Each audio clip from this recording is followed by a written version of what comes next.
இது எங்கள் ஊர் திருவண்ணைநல்லூர் திரௌபதி அம்மன் கோவில், பாஞ்சாலி கோவில்னு சொல்லுவாங்க. திரௌபதி அம்மன் பாஞ்சாலினா நெருப்பில் இருந்து பிறந்தவள் அப்படின்னு ஒரு கதை உண்டு.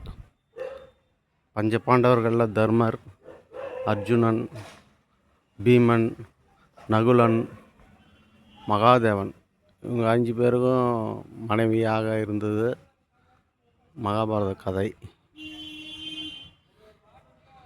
திரௌபதி ரொம்ப சாந்தமான கேரக்டர். எப்படி சொல்லுவாங்கன்னா, தர்மர் சூதாடுவார். சூதாடி எல்லாம் பொருள் எல்லாத்தையும் இழந்துருவார். அவங்க 5 பேரையும் வச்சு சூதாடி அவரும் தோற்றுருவார், தான் மனைவியும் வச்சு தோற்றுருவார். அதுமாரி நேரத்தில் சபைக்கு கூட்டின்னு வர சொல்லி பாஞ்சாலி ஆள் அனுப்புவாங்க. அப்போ போய் சொல்லுவாங்க, என்ன நடந்ததுன்னு அமைதியாக கேட்பாவ. கேட்டுட்டு பதில் சொல்லுவா. முதல்ல என்னை வச்சு ஆடினாரா தர்மர், அவரை வச்சு ஆடினாரான்னு. அதுக்கு வந்தவன் நாங்கள் அங்கே தான் இருந்தோம். முதல்ல அவரை வச்சு தான் ஆடினார், தோற்றதுக்கு அப்புறம் தான் அவங்கள வச்சு ஆடினார்னு. அப்போ சொல்லுவாளாம் பாஞ்சாலி, அவரை வச்சு ஆடினதுக்கு அப்புறம், அவர் தோற்றதுக்கு அப்புறம் என்னை வச்சு ஆடுறதுக்கு அவருக்கு எந்த விதமான உரிமையும் கிடையாது, அதனால் நான் வர முடியாது அப்படின்னு சொல்லுவாள். அதுக்கப்புறம் சபைக்கு துச்சாதனம் போய் தலைமுடியை பிடிச்சிக்கிட்டு அதெல்லாம் நடக்கும். எதுக்கு சொல்கிறேன்னா, அவர் சாந்தமானவ, நின்று நிதானித்து பேசக்கூடிய ஆள்.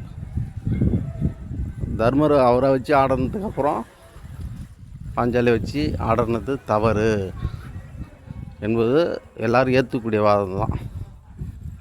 எதுவுமே அங்கே சபையில் எடுப்படல. காரணம், இதேமாரி மகாபாரத போர்னு ஒன்று நடந்து ஆகணும். அதனால தான்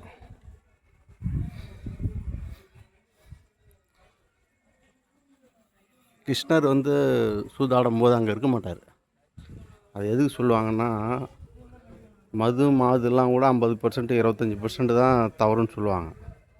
ஆனால் சூது என்பது 100% தவறு, எந்த தெய்வமும் துணைக்கு வராது அப்படின்னு. கிருஷ்ணர் மட்டும் அங்கே இருந்திருந்தால் அது வேறு மாதிரி ஆயிருக்கும்.